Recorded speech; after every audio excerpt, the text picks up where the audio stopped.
Alvin, ang sundalo. Credit to the author. 3,776-84. Ang mga pangalan po na nandito ay galing sa mga name generator. Kung meron man pagkakatulad sa mga pangalan ng tao o lugar at pangyayari, ito ay tunay na hindi sinasadya. Bilang isang puwersang may ranggong Panginoon na may mahabang kasaysayan, ang angkan ng Langston ay natural na may mahigpit na mga patakaran na dapat sundin kahit ng pinuno ng angkan. Tutal, maaapektuhan ang kinabukasan ng angkan kung mayroon silang isang pinunong walang kakayahan. Kaya naman, maaaring hilingin ng mga kataas-taasang elder at core elder ang pag-alis ng pinuno ng angkan sa ilalim ng ilang mga pangyayari. Hanggat kalahati ng bilang ay magkakasundo, isang bagong pinuno ng angkan ang pipiliin sa pamamagitan ng isang pagboto. Sa isang medyo liblib at tahimik na patio. Elder Zayden. Nakatayo si Renjin sa looban habang nakatingin sa isang lalaking nasa katanghaliang gulang na nag-uukit ng kung ano sa isa sa mga haligi ng pavilion. Matangkad at matipuno ang lalaking nasa katanghaliang gulang at nakasuot siya ng mahabang berdeng damit. Mayroon siyang makapal na kilay na nagpapamukha sa kanya na matapang at may marangal na anyo siya. Siya ay walang iba kundi ang pinakamalakas na makapangyarihang tao sa angkan ng Langston. Bilang isang puwersang may ranggong Panginoon na may mahabang kasaysayan, ang angkan ng Langston ay natural na may mahigpit na mga tuntunin at regulasyon na kahit ang kanilang pinuno ng angkan ay hindi liblib dito. Malalagay sa alanganin ang kinabukasan ng angkan kung ang kanilang pinuno ng angkan ay walang kakayahan bilang pinuno.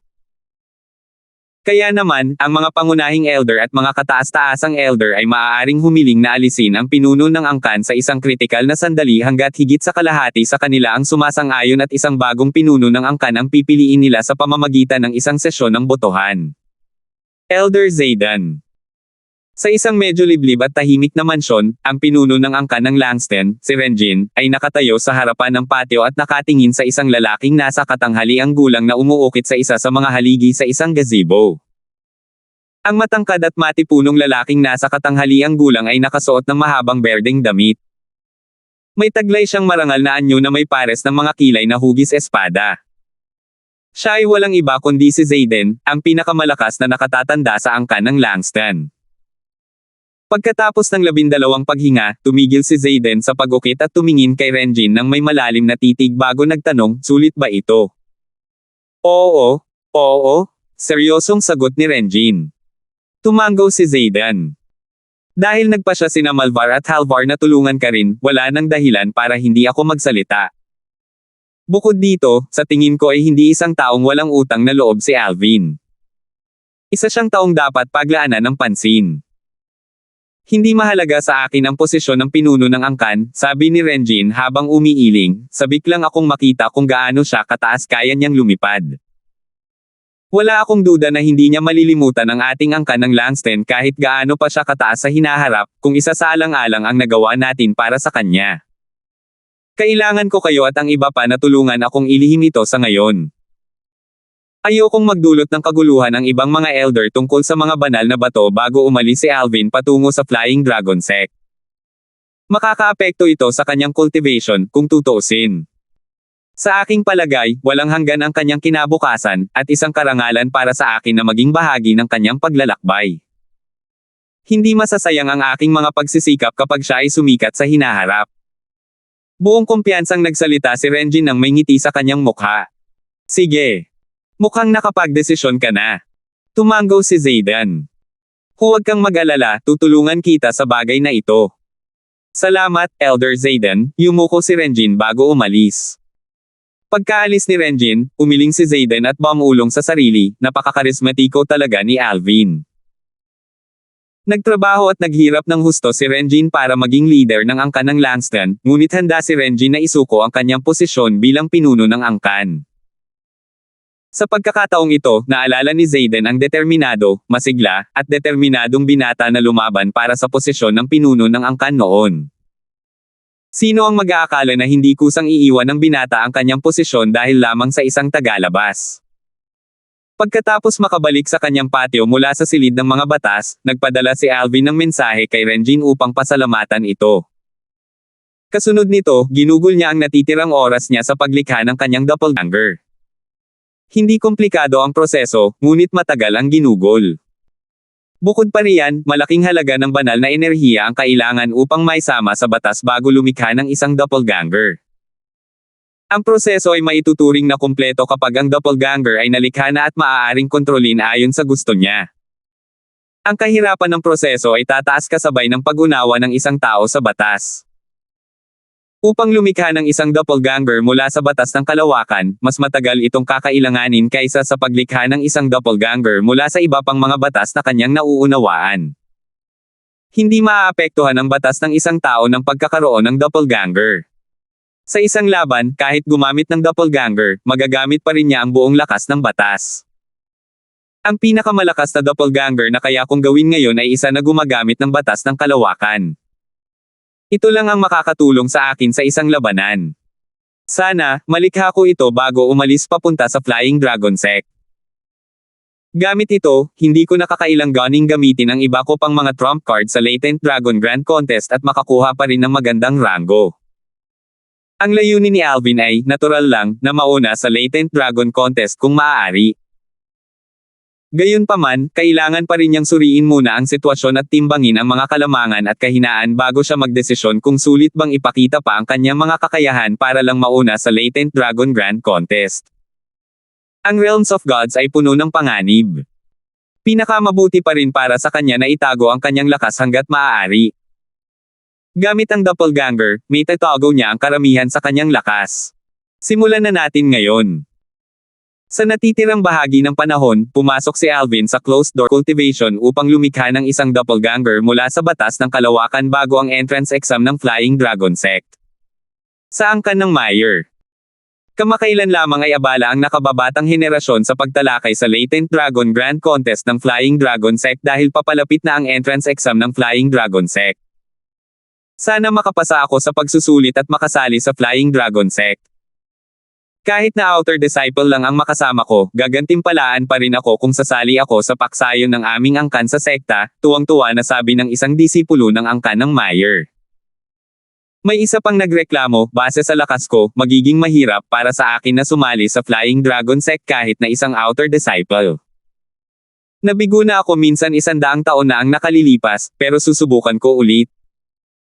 Hoy! Sa palagay mo, ilan sa atin ang makakapasa sa pagsusulit at magiging isang inner disciple ng Flying Dragon Sect? Sa tingin ko wala pang 5 tao ang may kakayahang gawin iyon.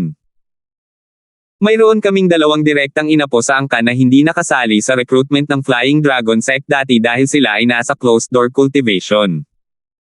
Sa tingin ko ay malaki ang posibilidad na maging inner disciple sila ng Flying Dragon Sect. Sa oras na ito, isang binata ang nakatayo sa plaza, nakikinig sa mga usapan ng mga disipulo. Ang kanyang mga mata ay puno ng pananabik. Siya ay walang iba kundi si Norven, ang batang Panginoon ng 10,000 Live Sect. Aalis ako papunta sa Flying Dragon Sect sa loob ng 1 buwan para sa recruitment. Sa oras na iyon, makakasama ko na ulit si Alvin. 20 taon na siyang hindi nakikita. Matapos umalis si Norven sa angkan ng Langston at umalis sa Hidden Fog Academy ng Skywind City, bumalik siya sa 10,000 Live Sect bago sumali sa angkan ng Meyer. Nang lumapit ang isang balingkinitang figure kay Norven, agad na nabaling ang atensyon ng lahat sa dalawa. Norven. Ngumiti ng mapait si Norven nang makita niya ang balingkinitang babaeng naglalakad papalapit sa kanya. Pangatlong binibini. Ang babae ay matangkad, balingkinitan, at maganda. Siya si Jessica Meyer, ang nag-iisang anak na babae ni Edgar Meyer, ang pinuno ng angkan ng Meyer. Si Edgar Meyer ay may 3 anak, at mahal na mahal niya ang kanyang nag-iisang anak na babae, na siya ring pinakabata at pinakamalaki. Naiinis na si Norven dahil si Jessica, ang ikatlong batang binibini ng angkan ng Meyer, ay madalas na siyang hinahanap simula nang sumali siya sa angkan ng Meyer. Hindi lamang nito naapektuhan ang kanyang cultivation, kundi dahil din sa kanya, kinasusuklaman siya ng mga lalaking disipulo sa angkan ng Meyer. Tutal, si Jessica ang babae ng kanilang mga pangarap. Hindi lamang siya maganda, kundi anak din siya ng pinuno ng angkan. Sino mang makapagpakasal sa kanya ay tiyak na mabilis na makakaangat sa ranggo. Norven, plano mo bang sumali sa pagsusulit para sa mga outer disciples o inner disciples? Tanong ni Jessica nang may ngiti sa kanyang mukha. Ang mga lalaking disipulo sa paligid ay nakatitig sa mga biloy ni Jessica, lubos na nabighani. Gayunpaman, ang kanilang mga titig ay kasing talas ng kutsilyo nang lumingon sila upang tingnan si Norvan. Para bang hindi na sila makapaghintay na punatin siya. Sasali ako sa pagsusulit ng Inner Disciple. Kung babagsak ako, sasali ako sa pagsusulit ng Outer Disciple, tapat na sagot ni Norvan kahit ayaw na niyang makipag-ugnayan pa kay Jessica. Kaya determinado ka talagang sumali sa Flying Dragon Sect? Tanong ni Jessica na bahagyang nakasimangot, kung ganoon nga, hindi nakita makikita pa kung hindi ako makapasa sa pagsusulit ng Inner Disciple.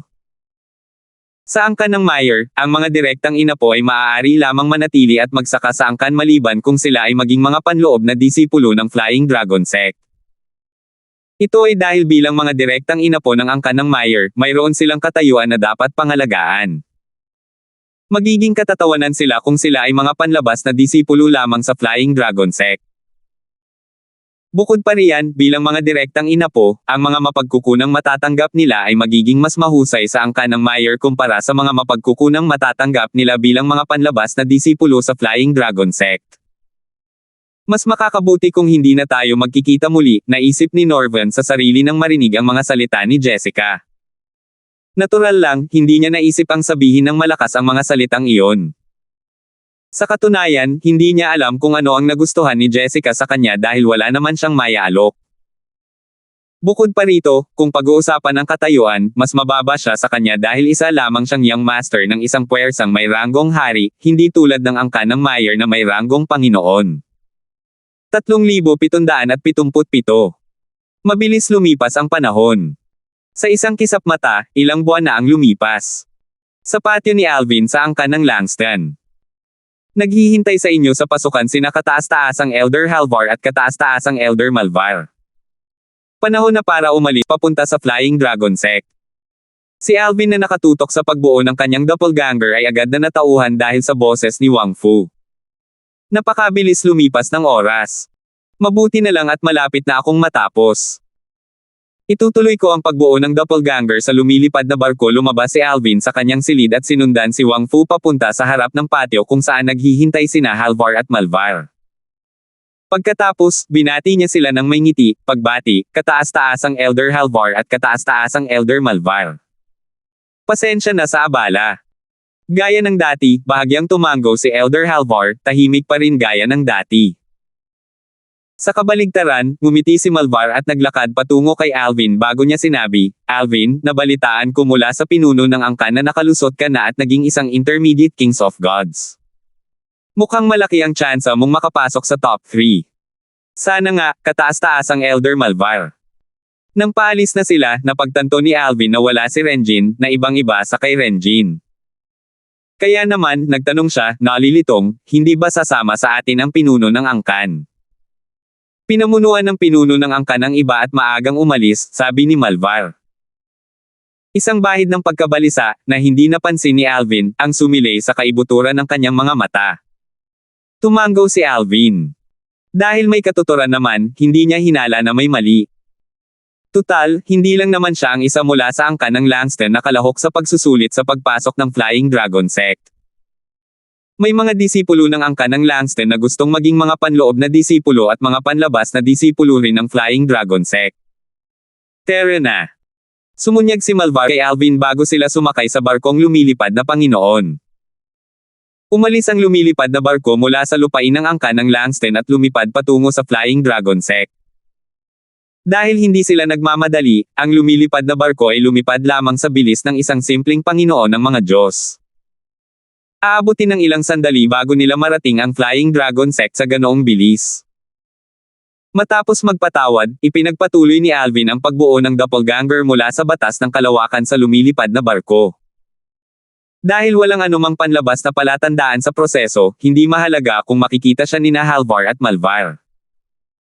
Nang makita ito, sinabi ni Malvar kay Halvar sa pamamagitan ng voice transmission, sinusubukan niyang bumuo ng isang doppelganger mula sa batas ng kalawakan. Kuya, sa tingin mo ba ay may pagkakataon siyang mauna sa Latent Dragon Grand Contest? Hindi ito magiging katulad ng dati sa angkan ng Langston kung mangyari iyon. Ang pinakamagandang ranggo na nakuha natin ay nasa top 3. Ang Latent Dragon Grand Contest ng Flying Dragon Sect ay ginaganap kada 100 taon. Bagamat mahaba ang kasaysayan ng angkan ng Langston, wala pa sa kanilang mga miyembro ang naunang pwesto noon. Dahil dito, maiisip ng isa kung gaano kahirap ang kompetisyon. Mahirap. Umiling si Halvar. Kung isa siyang advanced na hari ng mga Diyos, sa kanyang mga pamamaraan, naniniwala akong hindi magiging problema para sa kanya ang maging una sa ranggo. Sayang, isa na lamang siyang intermediate na hari ng mga Diyos ngayon. Huwag mong kalimutan na maraming magagaling na advanced na hari ng mga Diyos na wala pang 10,000 taong gulang na maihahambing sa mga simpleng Lord of God na lalahok sa Latent Dragon Grand Contest.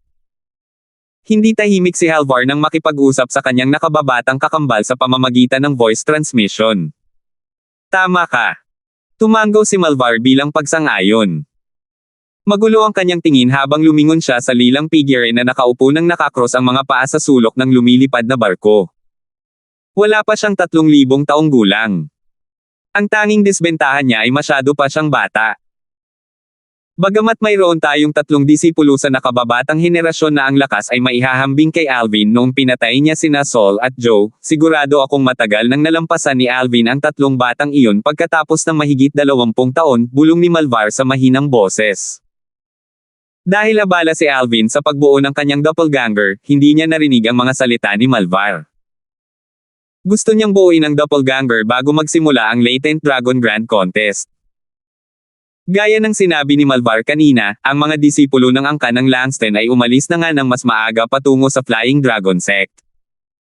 Gayunpaman, pinangunahan sila ni Elder Zayden ayon sa kahilingan mismo ni Renjin. Ilang araw matapos umalis si Alvin kasama sina Halvar at Malvar, tinipon ni Renjin ang isang grupo ng mga matatanda, kabilang si Quincy at isa pang Panginoon ng mga Diyos na nagpoprotekta kay Alvin mula sa kataas-taasang matandang Feng noon. Ang mga kataas-taasang elder, ang mga core elder, at ang mga inner elder sa angkan ng Langston ay may parehong katayuan gaya ng kanilang mga katapat sa Hidden Fog Sect at sa 10,000 Devil Sect. Nalito ang mga matatanda na ipinatawag sila sa Ancestral Hall. Tutal, kadalasan naman silang nagtitipon sa main hall kapag pinag-uusapan ang mga gawain ng angkan. Sa sandaling ito, ang karaniwang tahimik at walang laman na Ancestral Hall ay masigla at puno ng mga tao. Bakit tayo ipinatawag dito ng pinuno ng angkan? Tanong ng isa sa mga pangunahing elder. Hindi ko alam. Kahit na may nangyari, hindi ba dapat pag-usapan natin ito sa main hall? Sabi ng isa pang core elder na nakakunot ang noo. Nandito rin si Elder Quincy. Mabilis na sinalubong ng mga matatandang dumating ng maaga ang matandang babaeng kararating lamang. Siya ang nagbantay kay Talia noong sila ay nasa haring pababang lungsod. Nandito rin si Elder Spencer. Di nagtagal, isang matandang lalaki na may buhok na kasing puti ng nyebe ang pumasok din sa bulwagan ng mga ninuno. Isa rin siyang kataas-taasang elder, at ang kanyang pangalan ay Langston Spencer. Siya ang Panginoon ng mga Diyos na nagpoprotekta kay Alvin mula sa kataas-taasang elder Feng noon.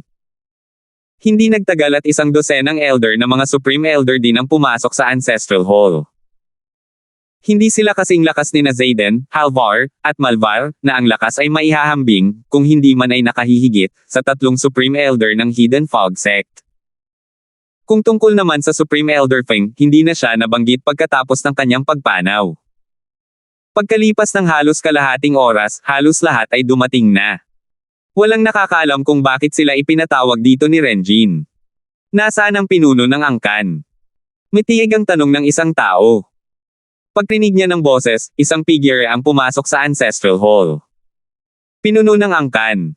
Yumuko ang mga matatanda at binati si Renjin. Ilan sa kanila ay tumingin sa kanya ng may pagtataka, nagtataka kung bakit niya sila tinawag sa bulwagan ng mga ninuno. Gayunpaman, bago pa man makapagsalita ang sinuman sa kanila, naglakad si Renjin patungo sa mesa kung saan nakalagay ang mga tabletang pang-alaala ng mga ninuno ng angkan ng Langston at lumuhad sa harap nila, yumuko ng 3 beses. Nang makita ito, lahat ay nabalisa. Bagamat hindi nila alam ang nangyari, alam nilang may mali. Mga ninuno ng angkan ng Langston, ako, si Renjin, ay nabigo sa inyo. Magbibitiw na ako sa aking posisyon bilang pinuno ng angkan ng Langston. Hahayaan ko na ang mga matatanda rito na pumili ng bagong pinuno ng angkan. Nagulat ang lahat nang marinig nila ang mga salitang ito na umalangaw-ngaw ng malakas sa bulwagan. Pinuno ng angkan, anong nangyari? Tanong ni Quincy nang nakakunot ang noo.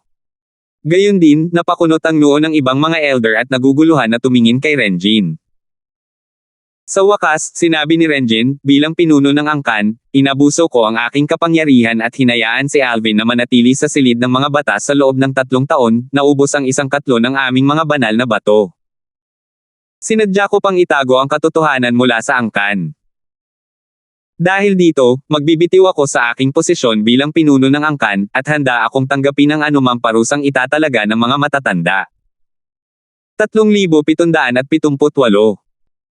Hindi lamang mas nakahihigit ang talento at kakayahan sa pag-intindi ni Alvin kaysa sa nakababatang henerasyon sa angkan ng Langston, kundi isa rin siyang revered elder. Bukod dito, isa rin siyang divine alchemist na kayang pinunin ang mga God-grade limit divine pills. Para sa gayong tao, kahit pahayaan ni Renjin, ang pinuno ng angkan ng Langston, na si Alvin ay gumugol ng ilang buwan o kahit 1 taon sa Kamara ng mga Batas, hindi sana magagalit ang mga miyembro. Kung tutuusin, nararapat lamang na bigyan ng espesyal na pagtrato ang isang natatanging tao.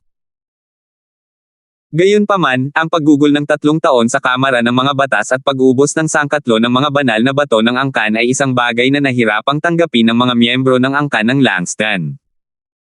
Masyadong mataas ang halaga nito. Bukod pa rito, sa kasalukuyan, si Alvin ay hindi gaanong katangi-tangi para maging katumbas ng 1/3 ng mga banal na bato ng angkan ng Langston. Kaya naman, nang marinig ang mga salita ni Renjin, agad na nanlamig ang ekspresyon ng karamihan sa mga nakatatanda sa angkan ng Langston. Isa sa kanila ang tumawa bago pangungutya na sinabi, ganito pala. Matalino ka naman, di ba? Alam mong aalisin ka namin sa posisyon mo sa oras na malaman namin ang tungkol sa Renjin, sumobra ka na ngayon. Hindi maaaring sayangin ng ganito ang mga mapagkukunan ng angkan. Renjin, hindi namin pinagdududahan na si kagalang-galang na Elder Darfield ay may talento sa parehong cultivation at alchemy. Gayunpaman, hindi naman natin kailangang ialay ang lahat ng resources ng ating angkan sa kanya, hindi ba? Sa sandaling ito, bukod sa mga may mabuting relasyon kay Renjin, ang iba ay nakatitig kay Renjin ng may galit. Ang ilan sa kanila ay pinagalitan pa siya. Mahinahong tiningnan ni Renjin ang lahat. Alinsunod ito sa kanyang inaasahan. Seryoso niyang sinabi, mga iginagalang na matatanda, ang aking mga ginagawa ay para sa kapakanan ng angkan. Naniniwala ako na ang ating pamumuhunan kay kagalang-galang na Elder Darfield ay hindi masasayang. Sa katunayan, ang kita ay magiging ilang beses kaysa sa ating pamumuhunan sa hinaharap. Matatag ang tiwala ni Renjin kay Alvin, ngunit hindi ganoon ang nangyari sa iba. Ngumisi lamang ang mga elder ng may mapanghamak na ekspresyon sa kanilang mga mukha nang marinig nila ang kanyang mga sinabi. Renjin, kung nangako si Alvin na mananatili sa ating angkan ng permanente, marahil, hindi sana natin ito pinansin. Gayunpaman, sasali na siya sa Flying Dragon Sect. Tama. Kahit na nasasakupan tayo ng Flying Dragon Sect, hindi natin kailangang maging labis sa pagpapalaki ng talento para sa kanila. Natatakot akong hindi ko matatanggap ang mga ginagawa mo. Tunay nga, kung hindi makakaranas ng anumang kapahamakan si Alvin, siya ay lilipat ng napakataas. Gayunpaman, kahit na ganoon, paano ka makakasiguro na hindi niya malilimutan ang iyong tulong sa hinaharap? Ang mga salita ng mga matatanda ay lalong naging magaspang. Kahit ang mga nasa panig ni Renjin ay hindi na nakasingit. Ito rin ay dahil sinabihan sila ni Renjin sa pamamagitan ng voice transmissions na huwag makialam. Sinabi niya sa kanila, ako lamang ang may pananagutan dito.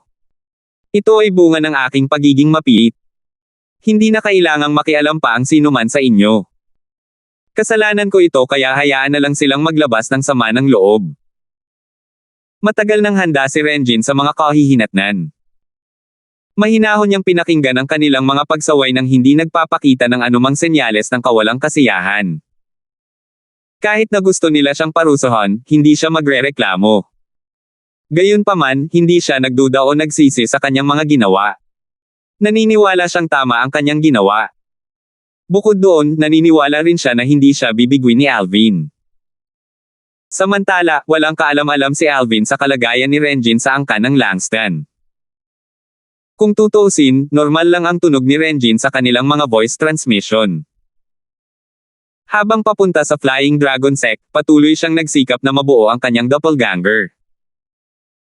Sa wakas, nang malapit na siya sa Flying Dragon Sect, matagumpay niyang nabuo ang kanyang doppelganger mula sa batas ng kalawakan. Lubos din niyang nagamit ang batas ng kalawakan. Iniisip ko kung kaya rin bang gamitin ng doppelganger ang apat na daos ng langit at lupa. Ipinakita ni Alvin ang kanyang doppelganger. Sa ilang sandali lamang, isa na namang Alvin ang lumitaw sa harap niya. Nakasuot din siya ng lilang roba. Parang magkaparehong kambal ang dalawa. Ang tanging kaibahan lang ay walang buhay ang mga mata ng doppelganger, at walang ekspresyon ang mukha nito. Nang kontrolin na ni Alvin ang doppelganger, saka lang nagsimulang kumurap ang mga mata nito. Habang patuloy na kinokontrol ni Alvin ang doppelganger, mas naging kamukha pa ito ni Alvin. Marahil ay may mga kaunting pagkakaiba lamang na mapapansin lamang kung magiging mapagmasid. Tanging ang mga lubos na pamilyar kay Alvin lamang ang makakapansin sa mga pagkakaiba. Subukan natin. Umupo si Alvin nang nakakross ang mga paa sa lupa at ipinikit ang kanyang mga mata. Sa isang pag-iisip lamang, nagsimulang magsagawa ng sunod-sunod na aksyon ang doppelganger. Sa simula, ginagamit lamang ng doppelganger ang banal na enerhiya at ang lalim ng batas ng kalawakan. Kasunod nito, umalangaw-ngaw sa hangin ang tunog ng pagsipol ng espada nang sinubukan niyang gamitin ang sword daw sa pamamagitan ng doppelganger at natuklasan niyang ito ay isang tagumpay. Natural lang, sa harap ng dalawang kataas-taasang nakatatanda, ginamit lamang niya ang kanyang simpleng sword daw. Tanging si Renjin lamang ang nakakaalam ng tunay na antas ng sword daw sa buong lupain ng malalim na enerhiya. Kailangan niyang ilihim ang kanyang tunay na kakayahan upang maiwasan ang inggit at gulo. Ito ang dahilan kung bakit kusang loob na isinuko ni Renjin ang kanyang posisyon bilang pinuno ng angkan ng Langston para lamang tulungan si Alvin. Sa kanyang palagay, malaki ang posibilidad na maging isang kataas-taasang makapangyarihang tao si Alvin. Kaya naman, nagpasya siyang sumugal. Natural lamang na alam niyang walang maniniwala sa kanya. Kaya naman, hindi siya nagabalang magpaliwanag kahit na hindi nila maintindihan ang kanyang mga kilos. Kahit na siya ay pinagalitan at pinaghihinalaan ng iba, nanatili lamang siyang tahimik at tinatanggap ang lahat ng masasakit na salita. Sa pagkakataong ito, namangha si Malvar kay Alvin habang nagtatanong, "Alvin, matagumpay mo bang nabuo ang iyong doppelganger?" "Oo," sagot ng doppelganger ni Alvin at tumango. Parang may naalala siya, nagdala si Malvar ng isang espada na kumikinang sa liwanag at naglalabas ng malamig na enerhiya. Pagkatapos, sinabi niya, "Alvin, nakuha ko ang espadang ito noong bata pa ako. Isa itong kilalang banal na artifact. Kung wala kang kilalang banal na artifact noong Latent Dragon Grand Contest, tiyak na ikaw ang magiging dahado. Pahihiraman ko muna sa iyo ang espadang ito. Gayunpaman, kung mapabilang ka sa nangungunang tatlo, ituring mong iyo ang espada." Ngumiti si Malvar bago ikinumpas ang kanyang kamay, at ang espada ay lumipad patungo kay Alvin. Matapos iligpit ang doppelganger, kinuha ni Alvin ang banal na espada na nasa harap niya at sinabing, "Kataas-taasang Elder Malvar, ibibigay mo ba sa akin ang kilalang banal na artifact na ito?" "Nako, ang tiwala mo naman na mapasama ka sa top 3. Nagliwanag ang mga mata ni Malvar nang sabihin niya, "Dapat mong malaman na maraming prodigy ang sasali sa Latent Dragon Grand Contest. Hanggat ang isang tao ay wala pang 10,000 taong gulang at hindi pa naging disipulo ng Flying Dragon Sect noon, makakasali siya.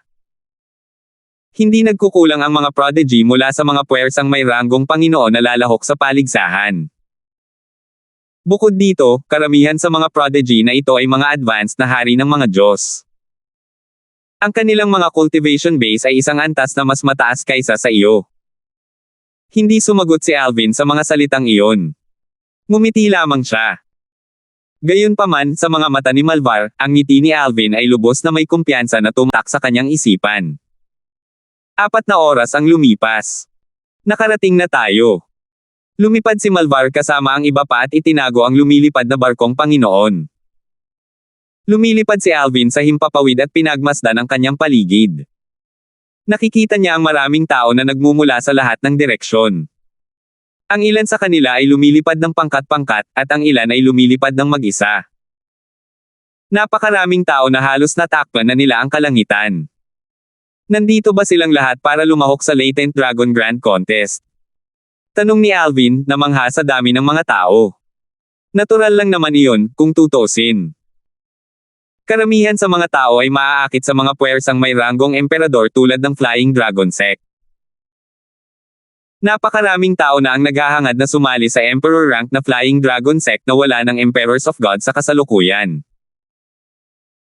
May isip lamang ang dami ng mga taong naghahangad na sumali sa mga puwersang iyon na may ranggong emperador kasama ang mga Emperors of Gods.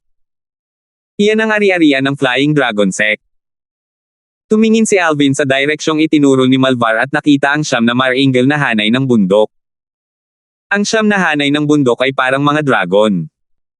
Makikita ang mga ilaw na kumikinang dahil sa sikat ng araw sa mga hanay ng bundok. Ang mga ilaw na ito ay mula sa Sect Guarding Formation na nagpoprotekta sa ari-arian ng Flying Dragon Sect.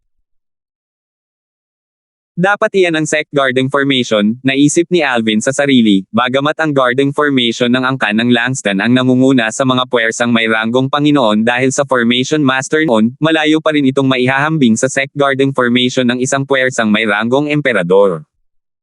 Alvin. Lumingon si Alvin at nakitang may lumitaw na pamilyar na figure. Isa itong napakalaki at matipunong lalaking nasa katanghaliang gulang. Mahigit 100 figure, na marami sa mga ito ay pamilyar din, ang nakatayo sa likuran ng lalaking nasa katanghaliang gulang. Silang lahat ay mga panloob na disipulo mula sa angkan ng Langston. 3,779. Ang lalaking nasa katanghaliang gulang ay walang iba kundi si Zayden na mas malakas kaysa kina Halvar at Malvar. Sa katunayan, siya ang pinakamalakas na tao sa angkan ng Langston. Kataas-taas ang Elder Zayden. Tumingin si Alvin kay Zayden bago tumingin sa likuran nito. Tinaasan niya ang isang kilay at nagtanong, bakit ka nandito? Nasaan ang pinuno ng angkan? Bago umalis sa lupain ng angkan ng Langston, sinabi ni Malvar kay Alvin na si Renjin ay umalis na kasama ang iba pang mga disipulo ng angkan ng Langston ng mas maaga. Kaya naman, inaasahan niyang makikita niya si Renjin dito. Paanong hindi siya magugulat na makita si Zayden? Ang pinuno ng angkan. Umiling si Zayden. Kung si Renjin ang tinutukoy mo, natatakot akong hindi na angkop na tawagin siyang pinuno ng angkan. Tutal, hindi na siya ang pinuno ng angkan ng Langston. Nabigla si Alvin sa mga salitang ito. Nang makabawi siya ng katinoan, kumunot ang noo niya at nagtanong ng may pagkalito, kataas-taasang Elder Zayden, ano ang ibig mong sabihin? Kasabay nito, naramdaman ni Alvin ang masungit at inggit na mga titig mula sa mga disipulo ng angkan ng Langston na nakatayo sa likuran ni Zayden.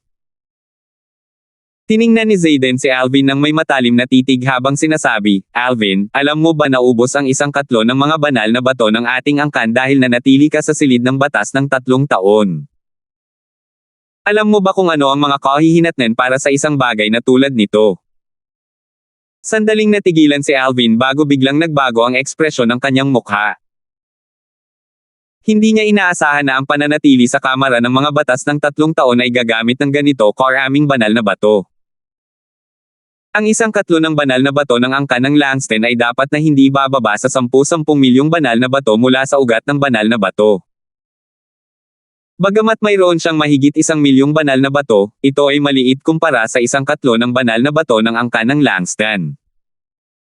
Matapos huminga ng malalim upang kumalma, humingi siya ng paumanhin, kataas-taasang Elder Zayden. Hindi ko alam na ang pananatili sa kamara ng mga batas ng 3 taon ay magkakahalaga ng napakaraming banal na bato. Gayunpaman, wala itong kinalaman sa pinuno ng angkan. Maaari mo akong parusahan, ngunit hindi mo kailangang sisihin ang pinuno ng angkan. Hindi inaasahan ni Alvin na mawawala ng posisyon si Renjin bilang pinuno ng angkan dahil sa kanyang usapin. Nang maalala niya ang casual na pag-uusap nila ni Renjin pagkatapos umalis sa Chamber of Law, labis siyang nakonsensya, lalo na nang maisip niya kung paano hindi man lang binanggit ni Renjin ang bagay na iyon. Wala kang magagawa tungkol dyan, umiling si Zayden at sinabing, tinanggal na si Renjin sa kanyang posisyon bilang pinuno ng angkan. Siya ay parurusahan ng naaayon. Kung talagang gusto mong suklian ang kanyang kabaitan, gumanap ng mahusay sa Latent Dragon Grand Contest at gumawa ng pangalan para sa iyong sarili sa Flying Dragon Sect. Sa oras na ito, isang ideya ang lumitaw sa isip ni Alvin. Same time niyang tinanong, kataas-taasang Elder Zayden, ilang banal na bato ang isang katlo ng mga banal na bato sa mga ugat ng banal na bato ng angkan ng Langston na ginamit ko muli. Nahulaan ni Alvin na aabot ito ng 10 milyon, ngunit hindi siya sigurado. Bakit mo natanong? Tanong ni Zayden. Kataas-taasang Elder Zayden, pakisabi po sa mga matatanda na huwag nang pumili ng isa pang pinuno ng angkan sa loob ng isa pang 100 taon.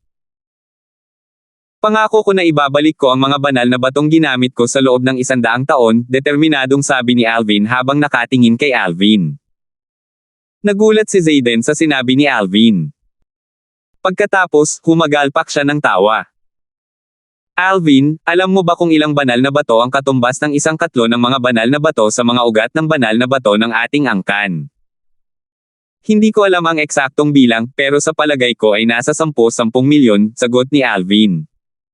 Tama iyan.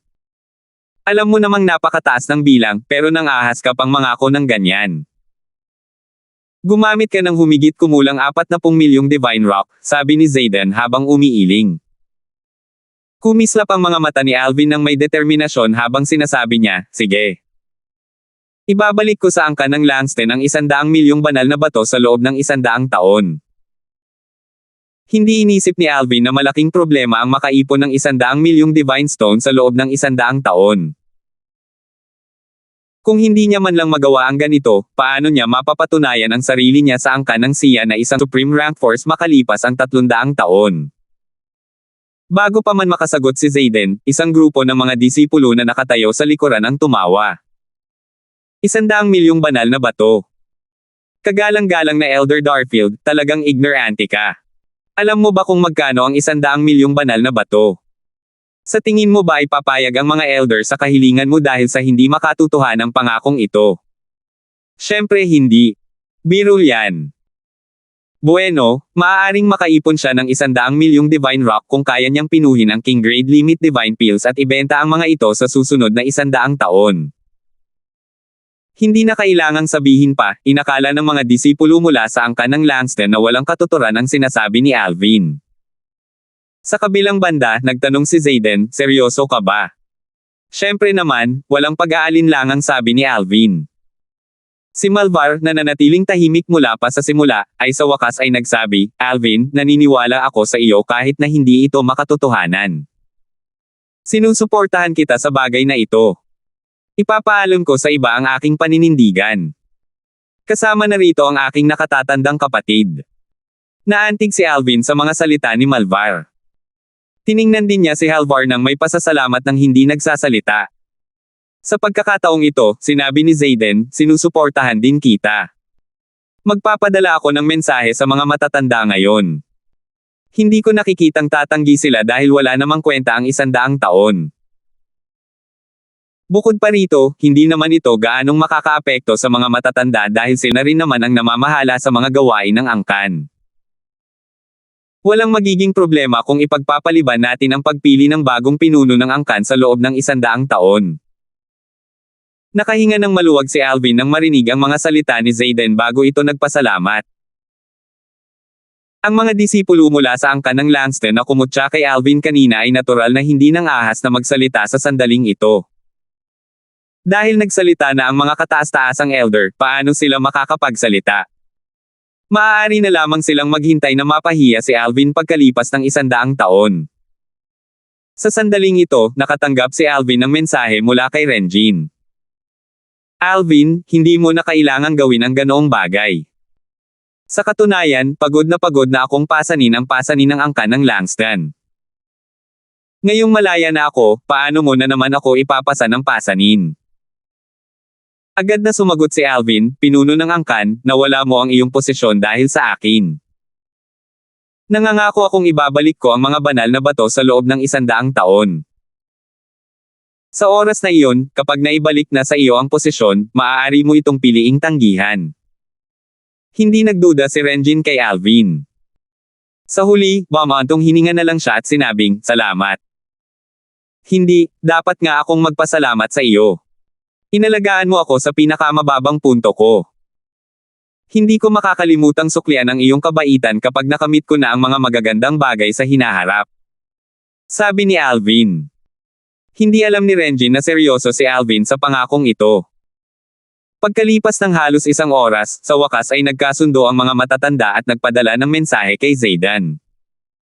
Alvin, pumayag na ang mga elder sa kahilingan mo. Gayunpaman, walang balak ang angkan na pagsamantalahan ka. Kaya naman, hanggat magbabalik ka ng 50 milyong Divine Rocks, maibabalik si Renjin bilang clan leader ng Langston clan.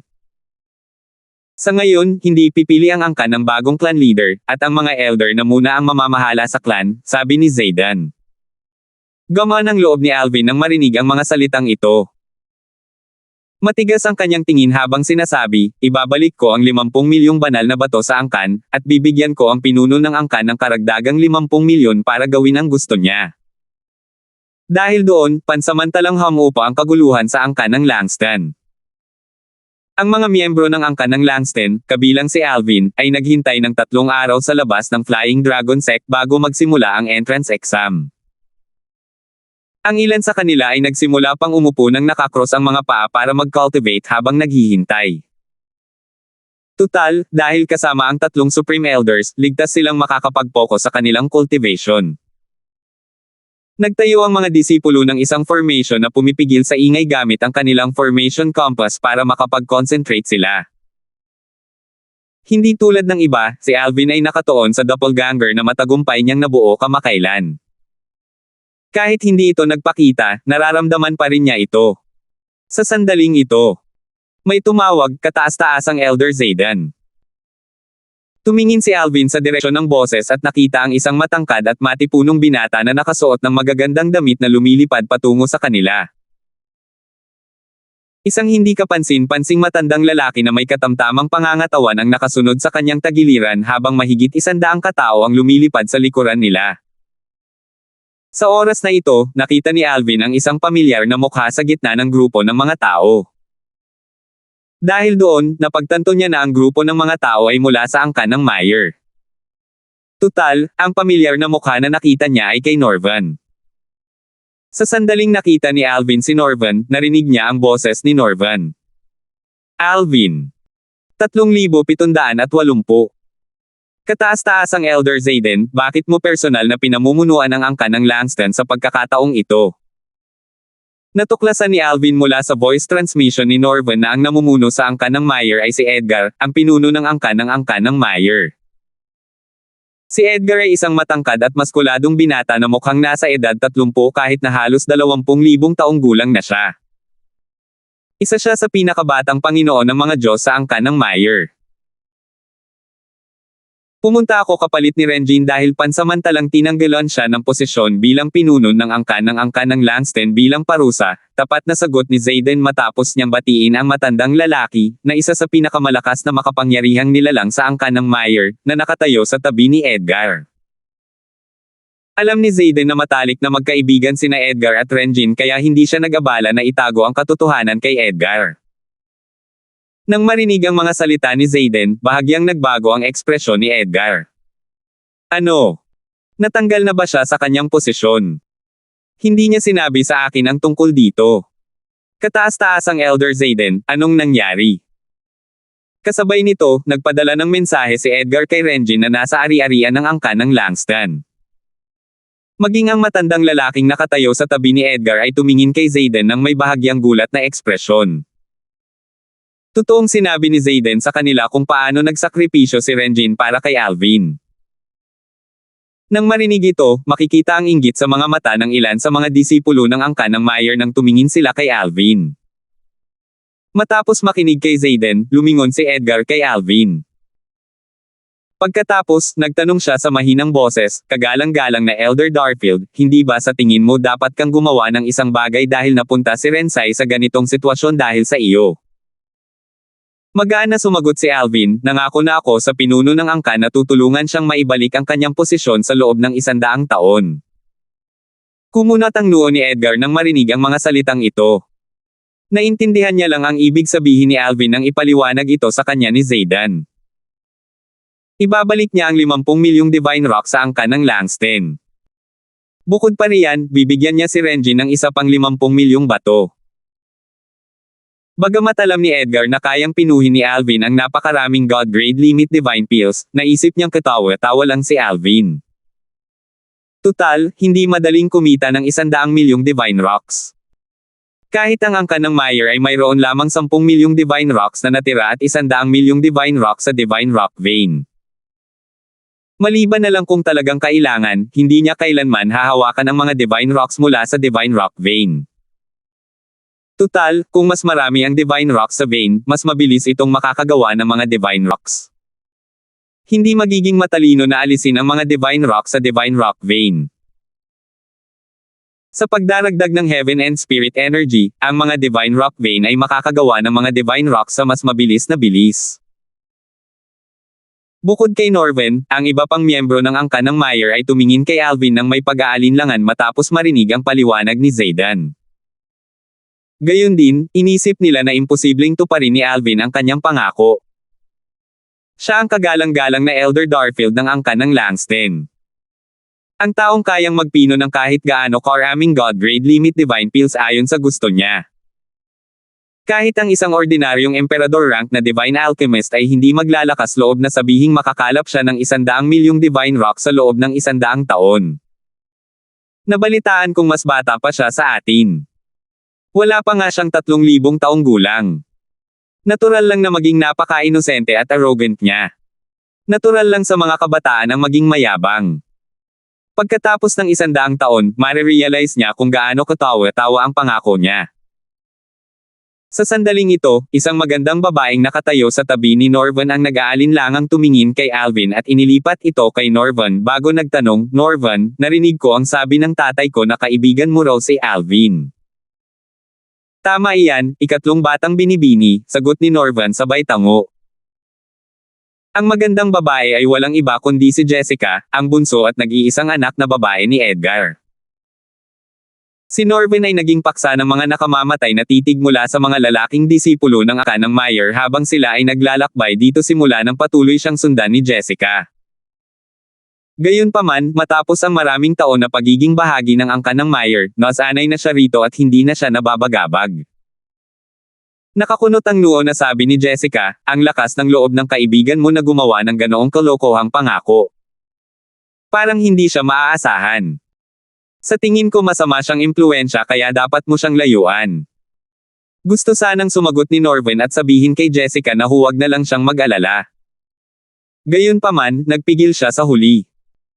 Walang pakialam na sinabi niya, naniniwala akong tutuperin ni Alvin ang kanyang pangako. Bagamat naisip ni Norven na parang katawa-tawa rin ang pangako ni Alvin, naniniwala siyang makakagawa ng himala si Alvin.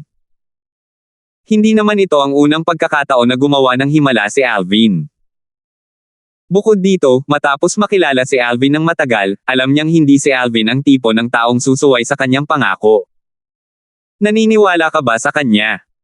Lumalim ang kunot noo ni Jessica. Pagkatapos, inilagay niya ang kanyang kamay sa noo ni Norven habang nagtatanong, Norven, may lagnat ka ba? Ikatlong batang binibini, sana'y mag-ingat ka sa iyong asal. Hindi nararapat na magkaroon tayo ng pisikal na contact, sabi ni Norven habang tumatabi upang iwasan ang kamay ni Jessica. Agad na namula ang mukha ni Jessica sa galit. Dahil dito, mas lalong naging masungit ang mga mata ng mga lalaking disipulo ng angkan ng Meyer nang titigan nila si Norven. Nang makita ito, mapangasar na nagtanong si Alvin sa pamamagitan ng voice transmission, Norven, sino yang katabi mo? Dahil si Norven lang ang kilala ni Alvin mula sa angkan ng Meyer, matagal na niyang tinitingnan si Norven. Kaya naman, hindi nakaligtas sa kanyang pansin ang mga interaksyon ni Norven at Jessica.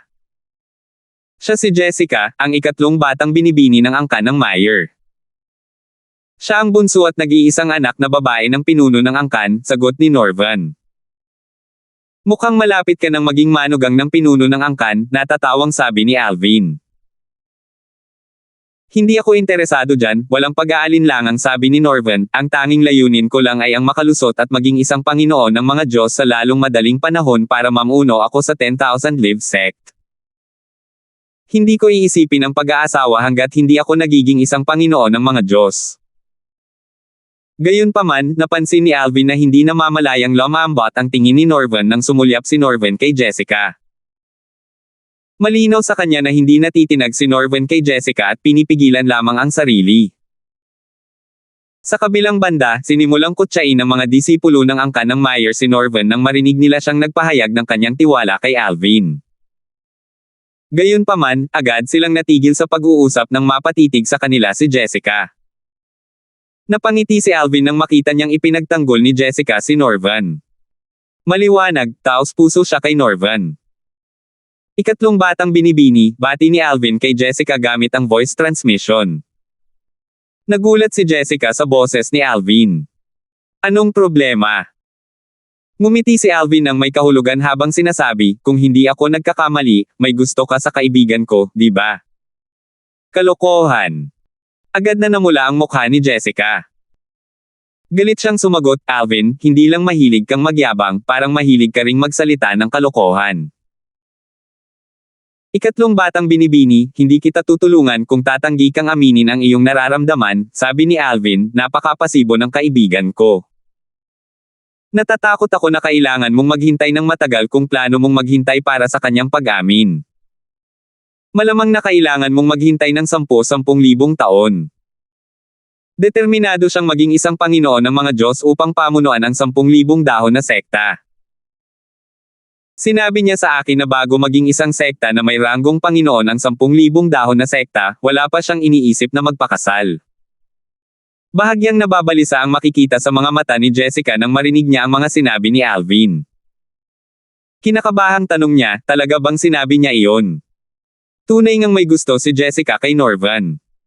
Ito ay pag-ibig sa unang pagkikita. Lalo lamang lumalakas ang kanyang nararamdaman sa tuwing nakikita niya ito. Kahit sinubukan niyang pigilan ang sarili, wala itong silbi. Bakit ako magsisinungaling? Isa pa, bakit sa tingin mo ang lamig ng pakikitungo niya sa iyo? Tanong ni Alvin bilang ganti.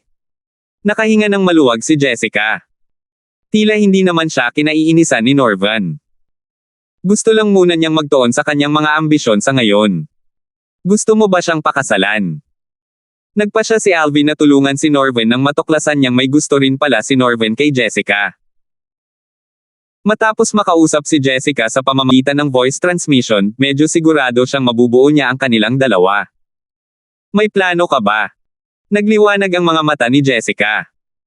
Halos hindi niya maitago ang kanyang pananabik. Dahil dito, alam ni Alvin na naloko na si Jessica.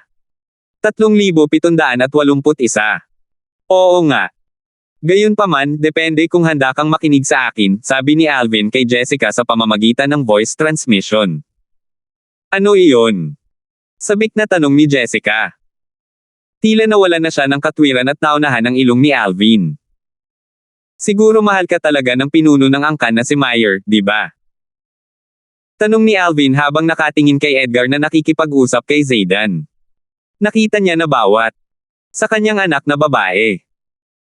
Bukod dito, sinabi rin ni Norvan na si Jessica ang bunso at nag-iisang anak na babae ni Edgar. Alam ni Alvin na si Edgar ay may 2 anak na lalaki. Tulad ng kanilang ama, sila ay namumukod tangi. Ang panganay na anak na lalaki ay isa ng White Dragon Elder sa Flying Dragon Sect habang ang pangalawa ay wala pang 10,000 taong gulang ngunit isang natatanging advanced na hari ng mga Diyos na inihahanda upang maging susunod na leader ng angkan ng Meyer clan. Iyon ang dahilan kung bakit hindi sumali ang pangalawang anak ni Edgar sa Flying Dragon Sect. Bilang bunso at nag-iisang anak na babae ni Edgar, paanong hindi mapapamahal si Edgar kay Jessica? Siyempre naman. Buong pagmamalaking sabi ni Jessica habang itinataas ang kanyang ulo. Gayunpaman, hindi niya maintindihan kung bakit nagtatanong si Alvin tungkol dito. Sabik niyang tinanong, kaya ano ang mga ideya mo? Medyo simple lang naman, nakangiting sabi ni Alvin, young third miss, kadalasan ay protektado ka ng mga powerhouse mula sa Meyer clan, di ba? Tumango si Jessica. Karaniwan, kapag umaalis ako sa lupain ng angkan, susundan ako ni Lola Zenny. Gayunpaman, wala siya rito sa pagkakataong ito dahil nandito ang aking ama. Si Lola Zenny ay isang Panginoon ng mga Diyos. Ang katotohanang pinuprotektahan si Jessica ng isang Panginoon ng mga Diyos ay nagpapakita ng kanyang kahalagahan sa puso ni Edgar. Kung tutuusin, hindi lahat ay pinuprotektahan ng isang Panginoon ng mga Diyos.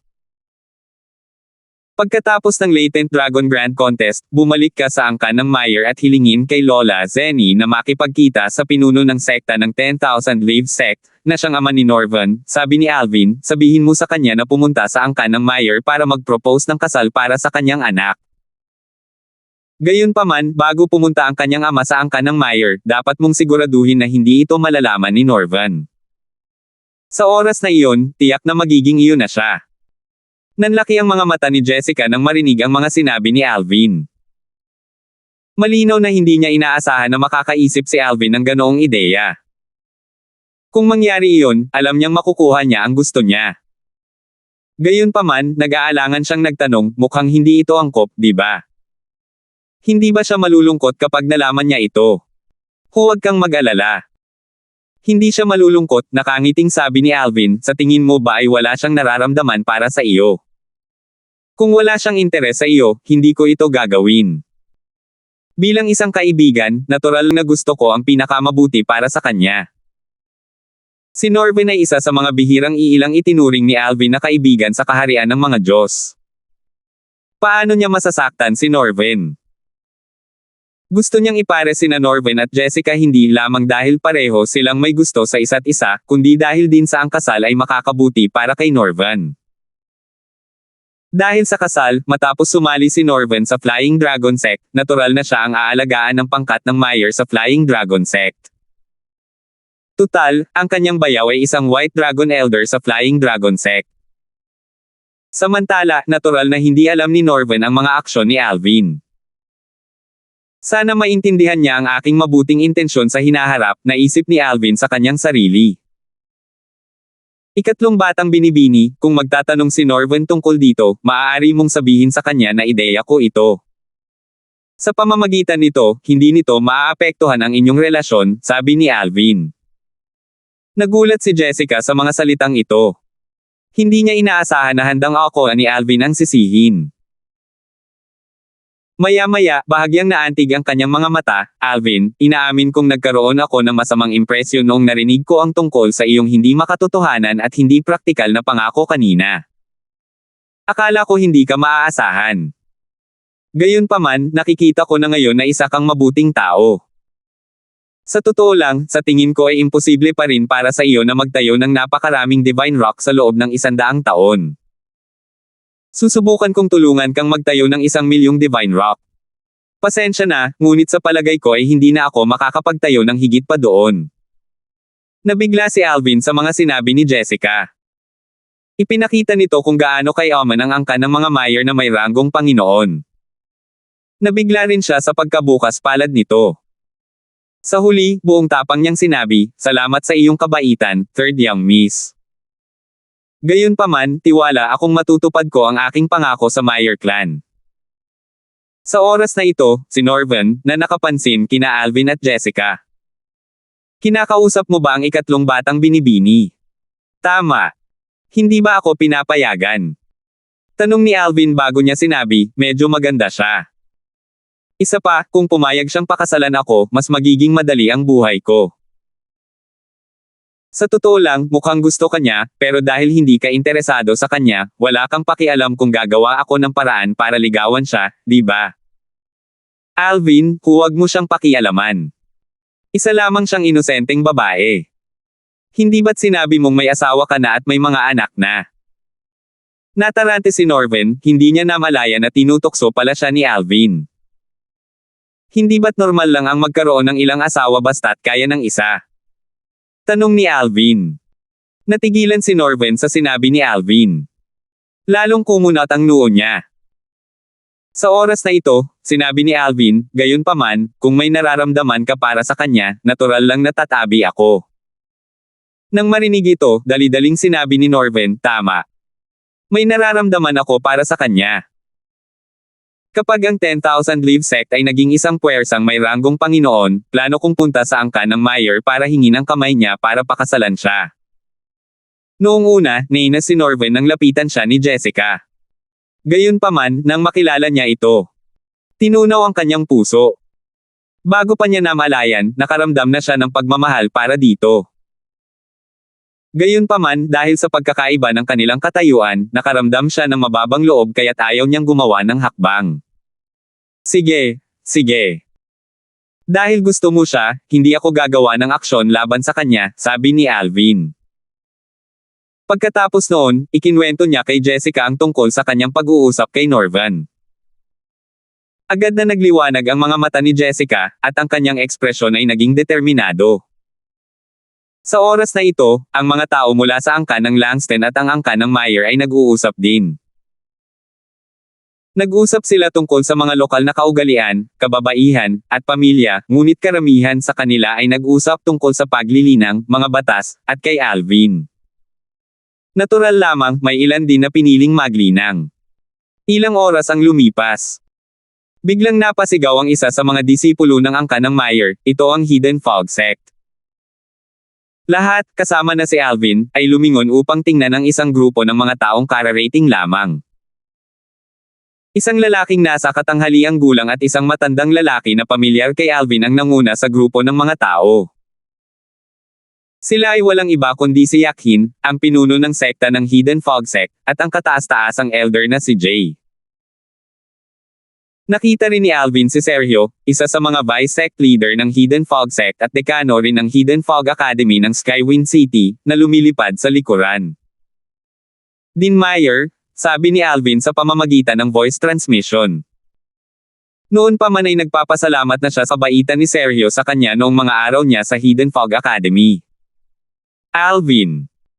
Mga 30 taon na ang nakalipas mula noong huli tayong nagkita, sabi ni Sergio habang may ngiti sa kanyang mukha na sana'y walang ekspresyon. Tama. Mga 30 taon na ang nakalipas, sabi ni Alvin. Habang iniisip ang mga araw niya sa Hidden Fog Academy, bumantong hininga siya, sa kasamaang palad, nabigo kita at hindi ako umangat sa Hidden Fog Sect gaya ng gusto mo. Taos puso akong humihingi ng paumanhin para dyan, Dean Meyer. Nabalitaan ko ang nangyari, umiling si Sergio at sinabing, hindi mo kasalanan ang nangyari noon. Hindi mo kailangang humingi ng tawad. Masasabi ko lang na walang kapalaran ang Hidden Fog Sect. 3,782. Alvin. Isang malamyos na boses na may bahid ng kagalakan ang umalingaw-ngaw sa hangin nang tapusin ni Alvin ang kanyang pakikipag-usap kay Sergio sa pamamagitan ng voice transmission. Sa sandaling marinig niya ang boses, alam na niya kung kanino ito nagmamay-ari. Nandito ka rin ba? Tiningnan ni Alvin ang mga miyembro ng Hidden Fog Sect bago dumapo ang kanyang mga mata sa isang magandang babaeng maihahalin tulad ni Jessica. Magulo ang tingin ni Maxine habang nakatingin kay Alvin. Bahagyang malungkot ang ekspresyon ng mukha niya. Gusto na niyang kalimutan si Alvin at tila matagumpay naman niya itong nagawa sa paglipas ng panahon. Gayunpaman, nang makita niya ito, biglang bumilis ang tibok ng puso niya, at lahat ng nararamdaman niyang ibinaon sa kanyang puso ay muling lumitaw, dahilan para bumilis ang tibok ng kanyang puso sa kanyang dibdib. Kay, kumusta ka? Tanong ni Maxine makalipas ang ilang segundo matapos niyang makabawi sa kanyang kahinahunan. Ayos lang ako, sagot ni Alvin. Tahimik na natahimik si Maxine, naghihintay na magtanong si Alvin tungkol sa kanya. Bumantong hininga si Alvin sa loob at nagkunwaring hindi niya napansin ang kislap ng pag-asa sa mga mata ni Maxine habang inililipat niya ang tingin mula rito. Sinulyapan niya ang mga tao mula sa Hidden Fog Sect at natuklasan na bukod kina Sergio, Yakhin, Supreme Elder Jay, at Maxine, ang iba ay pawang mga estranghero sa kanya. Pagkatapos, tumingin siya kay Norven na hindi na gaanong malamig ang pakikitungo kay Jessica. Base sa kasalukuyang sitwasyon, malamang na kapag pumunta ang kanyang ama sa angkan ng Meyer para mag-propose ng kasal para sa kanya, baka hindi na niya tanungin si Jessica tungkol dito, naisip ni Alvin sa kanyang sarili. Samantala, pinangunahan ni Yakin at Supreme Elder J ang iba pa upang batiin ang mga pinuno ng angkan ng Langston at ng angkan ng Meyer. Dahil lahat sila ay mula sa mga puwersang may ranggong Panginoon sa iisang lugar, natural lamang na magkakilala sila. Nang magsama-sama ang mga pinuno ng tatlong pangunahing puwersang may ranggong Panginoon, masayang nag-usap sila. Para bang hindi nangyari ang alitan sa pagitan ng angkan ng Langston at ng Hidden Fog Sect. Tutal, nalutas na ang alitan ng ipahayag ng Hidden Fog Sect na puputulan na nila ang lahat ng ugnayan kay Supreme Elder Feng at pinalayas na ang mga may kaugnayan kay Supreme Elder Feng mula sa Hidden Fog Sect. Dahil dito, wala nang dahilan para magkimkim ng sama ng loob ang angkan ng Langston laban sa Hidden Fog Sect. Nang dumating ang grupo ng 10,000 Devil Sect, agad na dumilim ang ekspresyon ni Yakin at Supreme Elder J. Ang mga pinuno ng 10,000 Devil Sect ay isang lalaking nasa katanghaliang gulang at isang matandang lalaki. Medyo pamilyar kay Alvin ang matandang lalaki. Nang ilipat niya ang tingin sa binata na sumusunod sa kanya, bahagyang kumunot ang kanyang mga labi. Hindi nakakapagtaka na pamilyar siya sa akin. Siya ang Supreme Elder na si Zack ng 10,000 Devil Sect. Si Zack ang kataas-taasang Elder ng 10,000 Devil Sect. Ang kanyang katayuan ay maihahambing sa kataas-taasang Elder na si Jay sa Hidden Fog Sect. Kung tungkol naman sa binata na nakatayo sa likuran ni Zack, ito ay walang iba kundi ang kanyang pangalawang apo, si Killian, na nakilala ni Alvin sa Divine Sanctuary na iniwan ni Woban, isang Emperor of Gods. Tungkol naman sa isa pang binata na nakatayo sa likuran ni Zack na kamukha ni na Zack at Killian, alam na alam ni Alvin kung sino ito kahit hindi niya ito nakilala noon. Siya siguro si Pojen, ang panganay na apo ni Zack. Si Pojen ay pangalawa lamang kay Ender, ang anak ng pinuno ng sekta ng 10,000 demonyo, sa sekta. Sinasabing kahit na isa siyang maunlad na hari ng mga Diyos, maraming ordinaryong Panginoon ng mga Diyos ang walang kapantay para sa kanya. Habang nakatingin si Alvin sa tatlo, nakatingin din ang tatlo kay Alvin. Nang sundan ni Zack at Pojen ang mga mata ni Killian na nakatuon kay Alvin, itinuro sa kanila ni Killian si Alvin sa pamamagitan ng voice transmission. Matapos mag-iwas ng tingin si Zack at Pojen, sinabi ni Killian kay Alvin sa mahinang boses sa pamamagitan ng voice transmission, "Alvin, hindi ko inaasahan na kayo ni Wolfgang ang magiging huling mananalo sa Divine Sanctuary." Hindi maitago ni Killian ang hinanakit sa kanyang boses. "Malas ka lang," walang pakialam na sagot ni Alvin na may mapanghamak na ngiti sa kanyang mukha, "bagamat ipinadala tayo sa iba't ibang lugar, pareho lang sila. Pareho rin ang paraan para mabuksan ang Divine Sanctuary. Mas mabagal ka lang ng isang hakbang. Alam mo ba kung bakit ka mas mabagal?" "Bakit?" Matagal nang tinanong ni Killian ang sarili niya. Noong panahong iyon, siniyasat niya ang bawat sulok at siwang ng bulwagan kung saan matatagpuan ang estatwa, ngunit wala siyang nakitang anumang lihim na mekanismo o nakatagong mga porma sayon. "Gusto mo bang malaman?" Tanong ni Alvin bago niya idinagdag, "Sasabihin ko sa iyo kung babayaran mo ako ng 100,000 Divine Rocks." Galit na galit si Killian nang marinig niya ang mga sinabi ni Alvin. Tinitigan niya ng masama si Alvin habang sinasabi, "Alvin, tinatrato mo ba akong tanga?" "Syempre hindi." Walang pakialam na sagot ni Alvin, "Huwag mong sabihin sa akin na ang apo ng isang kataas-taasang elder ng 10,000 Devil Sect ay wala man lang 100,000 Divine Rock na matitira. Nakakaawa naman. Bibigyan kita ng 50% na diskwento. Magbabayad ka lang sa akin ng 50,000 Divine Rock para sa sagot." Lalong naging hindi maganda ang ekspresyon ni Killian. Kung hindi lang dahil sa kanyang kakulangan ng lakas at sa sitwasyon ngayon, malamang ay inatake na niya si Alvin. Sayang, wala na siyang ibang magawa kundi tiisin ang kanyang galit. Tinitigan niya si Alvin ng may matatalim na tingin na parang kutsilyo. Nagmura siya habang iniisip ang sarili na aliwin ang sarili, hindi mo na kailangang mag-alala pa sa isang taong malapit ng mamatay. Hindi na siya mabubuhay pagkatapos sumali sa Flying Dragon Sect. Hindi lang si Senior Grand Uncle ang isang inner elder ng Flying Dragon Sect, kundi mga biyenan din siya ni Vice Sect Leader Brown. Madali para sa kanya na patayin ang isang inner disciple na kakasali lang sa Flying Dragon Sect. Dahil sa kaisipang ito, lubos na hamupa ang ekspresyon ng mukha ni Killian. Pagkatapos, hindi na niya inabala si Alvin. Samantala, ang lalaking nasa katanghaliang gulang na nanguna sa grupo ng 10,000 disipulo ng Devil Sect, ay ngumiti at nagsabi, pagbati, leader ng angkan na si Meyer, kataas-taasang elder na si Zaydan. Mapang-ipong mga mata ng lalaking nasa katanghaliang gulang habang nakatingin kay Yakin at sa kataas-taasang Elder J. Ang lalaking ito ay walang iba kundi si Landen, ang pinuno ng sect ng 10,000 Devil Sect. Nalaman ni Alvin ang tungkol sa pagkakakilanlan ni Landen matapos makinig sa usapan ni Landen sa iba.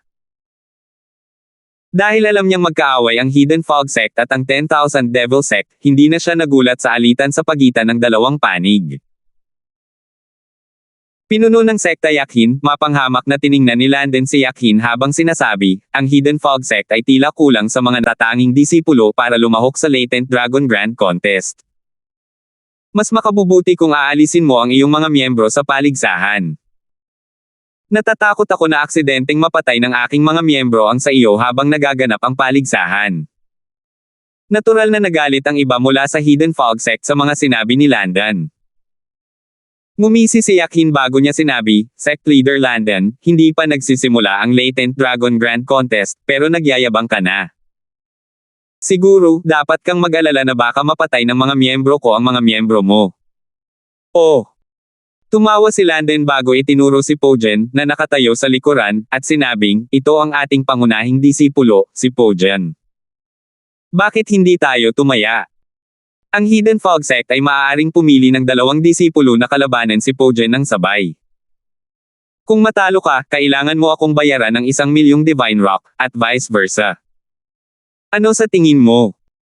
Isang mapanghamak na ngiti ang sumilay sa mukha ni Landen nang matapos siyang magsalita. Naisip ni Alvin na sayang at hindi na siya miyembro ng Hidden Fog Sect. Kung hindi, makakakuha siya ng 1,000,000 Divine Rock. Nang hindi sumagot si Yakin, nagpatuloy si Landen sa pagsasalita, pinuno ng sekta Yakin, natatakot ka ba? Naging mapagbigay ako para payagan ang 2 disipulo ng Hidden Fog Sect na lumaban ng mag-isa sa aking disipulo. Wala bang sino man sa Hidden Fog Sect ang may talento?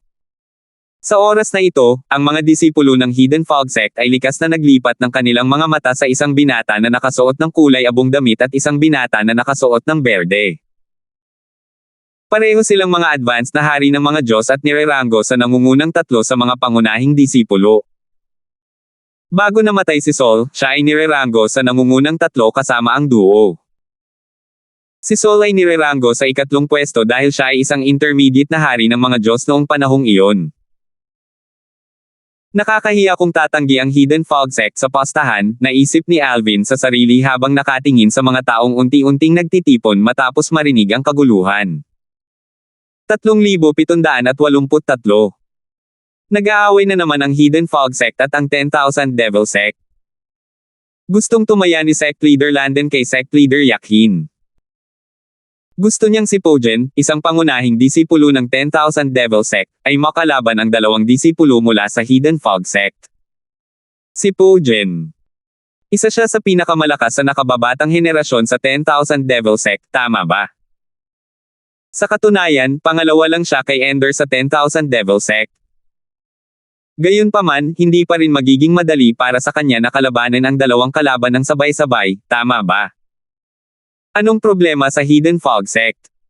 Bakit sila natatakot na tanggapin ang hamon? Kabilang sa mga nagtipon upang manood ng palabas, mayroong mga cultivator na walang sekta at marami mula sa iba pang puwersang may ranggong hari at puwersang may ranggong Panginoon. Sa sandaling ito, lahat ay tumingin kay Yakin ng may pagtataka. Habang nakatingin sa kanya ang lahat, naging malungkot ang ekspresyon ni Yakin. Pinuno ng sekta, kailangan mong sumang-ayon sa hamon, sabi ng kataas-taasang Elder J sa pamamagitan ng voice transmission, kung tatanggihan natin siya, mapapahiya lang tayo. Sa katunayan, nakakahiya rin kung matatalo tayo. Gayunpaman, hindi natin kailangang manalo. Ang kailangan lang nating gawin ay lumaban hanggang sa tabla. Malinaw na pinag-isipan ni Supreme Elder J ang bagay na ito. Natural lang, wala siyang binanggit tungkol sa 1,000,000 Divine Rock dahil maliit na bilang lamang ito para sa Hidden Fog Sect. Kung ikukumpara sa pagmamalaki ng Hidden Fog Sect, ang 1,000,000 Divine Rock ay walang-wala.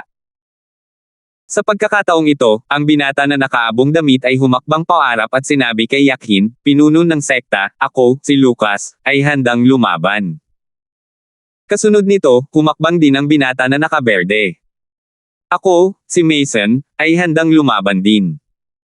Sina Lucas at Mason ay kasing sikat ni Saul noong nabubuhay pa siya. Kung tutuusin, sila ang tatlong pinakamalakas na pangunahing disipulo sa Hidden Fog Sect.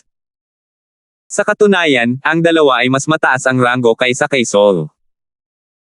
Si Mason ay isang disipulo ng kataas-taasang Elder Yun habang si Lucas ay disipulo ng kataas-taasang Elder Wu. Nabalitaan ng dalawa ang tungkol kay Pojen, ang pangunahing disipulo ng 10,000 Devil Sect. Alam nilang mahirap talunin si Pojen kung lalabanan nila siya ng mag-isa. Gayunpaman, mas kumpiyansa sila dahil pinapayagan silang magsanib puwersa upang labanan si Pojen. Sa katunayan, inakala nilang madali para sa kanila na talunin si Pojen kung magsanib puwersa sila. Pinuno ng sekta na si Yakhin, pangungutya na sabi ni Landen, nagboluntaryo na ang mga disipulo mo kaya bakit ka pa nag-aalangan? Kung wala ka talagang lakas ng loob na tanggapin ang pastang ito, sabihin mo na lang. Hindi kita pipilitin kung ganoon nga. Ang mapanghamak ng ngiti sa mukha ni Landen ay talagang hindi ka nais-nais na tingnan para sa mga tao ng Hidden Fog Sect. Sa kasamaang palad, sa kabila ng kanilang galit, wala silang magagawa. Ang tanging inaasahan nila ay matutulungan sila ni Mason at Lucas na mailabas ang kanilang galit. Sa pagkakataong ito, sa wakas ay nakabawi na ng katinoan si Yakhin. Ngumisi siya kay Landen at sinabing, sino ang nagsabing natatakot akong tanggapin ang postahan? Dahil iginigiit ng 10,000 Devil Sect na bigyan tayo ng 1,000,000 Divine Stones, paano tayo tatanggi? Mason, Lucas, humakbang kayo pasulong. Bibigyan ko kayo ng pagkakataong makipaglaban kay Pojen. Pagkatapos, dagdag niya sa mas malakas na boses, hindi kayang paghiwalayin ng espada ang kaibigan at kalaban. Kahit na aksidente mong nasaktan si Pojen, sigurado akong hindi ka masisisi ng 10,000 Devil Sect. Bagamat malakas si Pojen, sina Lucas at Mason, na mga disipulo ni na kataas-taasang Elder Yun at kataas-taasang Elder Wu, ay hindi rin pala biro. Ngayong natapos na ang lahat, kasama na ang mga mula sa angkan ng Langston at ang angkan ng Meyer, ay umatras sa gilid upang ang mga pangunahing disipulo mula sa 10,000 Devil Sect at sa Hidden Fog Sect ay makalaban. Sa oras na ito, si Pojen ay nakalutang sa ere at tumingin kina Lucas at Mason nang may paghamak na may malamig na tingin. Sa kabaligtaran, sina Lucas at Mason ay seryoso at mapagbantay. Malinaw kung sino sa kanila ang may mas malakas na aura. Alvin, sino sa tingin mo ang mananalo? Tanong ni Norven na may kuryosidad.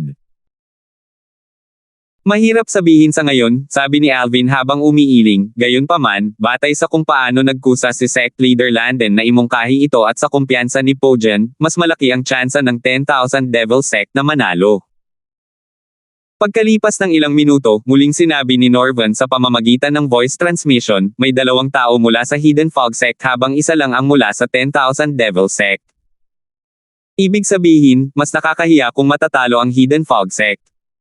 Hindi lang iyon, kahit matalo ang 10,000 Devil Sect, hindi naman ito nakakahiya. Tutal, 2 kalaban ang makakalaban ni Pojen ng sabay. Sa katunayan, kung mananalo ang Hidden Fog Sect, wala talagang dapat ipagmalaki. Kaya naman, lahat ng matatalo ng Hidden Fog Sect sa pusta na ito, sabi ni Alvin, habang sinusuri ang lahat.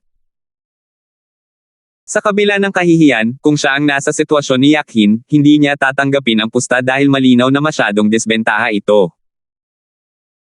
Sa ilalim ng mapagmasid na mga mata ng lahat, sina Pojen, ang pangunahing disipulo mula sa 10,000 Devil Sect, at sina Lucas at Mason, ang mga pangunahing disipulo mula sa Hidden Fog Sect, ay nagsimulang gumalaw ng halos sabay pagkatapos ng maikling sandali ng katahimikan. Makikita ng mga may matalas na mata na sina Lucas at Mason ang naunang gumalaw. Sumunod lamang si Pojen pagkatapos umatake ang dalawa.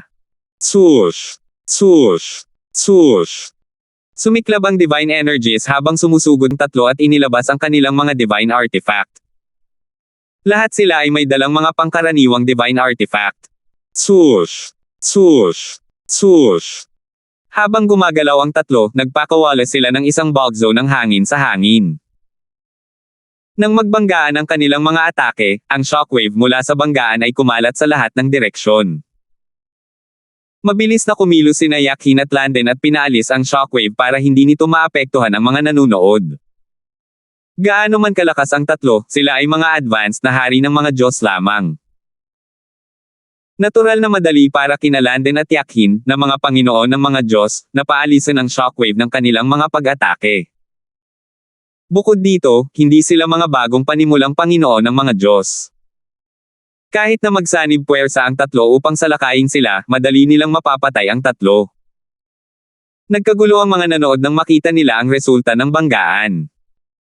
Bagamat hindi pa nanalo si Pojen, kapantay pa rin niya sina Lucas at Mason. Dahil dito, maraming tao ang nagbuntong hininga sa kakulangan ng talento sa Hidden Fog Sect. Napakalakas talaga ni Pojen. Tama. Kapantay niya silang dalawa noong nagsanib puwersa sila. Karapat-dapat talaga siya sa reputasyon niya. Simula noong Wyatt 10,000 taon na ang nakalilipas, ang Hidden Fog Sect ay hindi pa nakakakita ng anumang natatanging mga disipulo. Ang 10,000 Devil Sect ay mas nakahihigit kaysa sa Hidden Fog Sect kung pag-uusapan ang mga talento ng mga nakababatang henerasyon. Sang-ayon ako. Bukod pa riyan, si Pojen ay hindi man lang ang pinakamalakas sa nakababatang henerasyon sa 10,000 Devil Sect. Nariyan si Ender na mas malakas pa. Nako, bakit wala si Ender rito? May chismis na si Ender ay nirecruit ng isang mataas na ranggong puwersa ng emperador sa Eastern Ridge Mansion.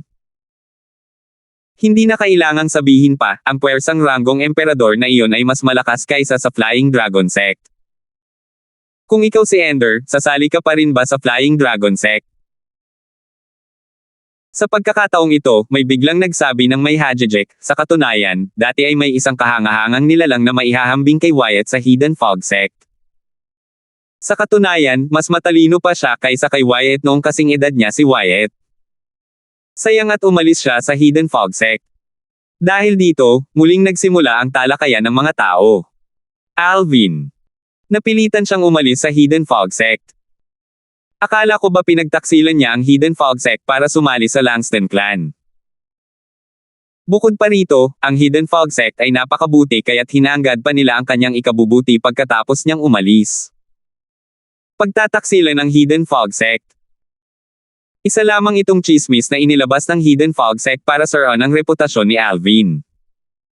Mayroon akong kaibigan na isang Inner Elder sa Hidden Fog Sect. Ayon sa kanya, umalis lamang si Alvin sa Hidden Fog Sect dahil pinatay niya sina Sol at Joe matapos nila itong pukawin at tangkaing patayin. Gayunpaman, ang dalawa ay mga disipulo ng Supreme Elder Feng at Supreme Elder Jay ayon sa pagkakabanggit. Hindi na kailangang sabihin, hindi hahayaan ng dalawang Supreme Elder na umalis si Alvin para doon.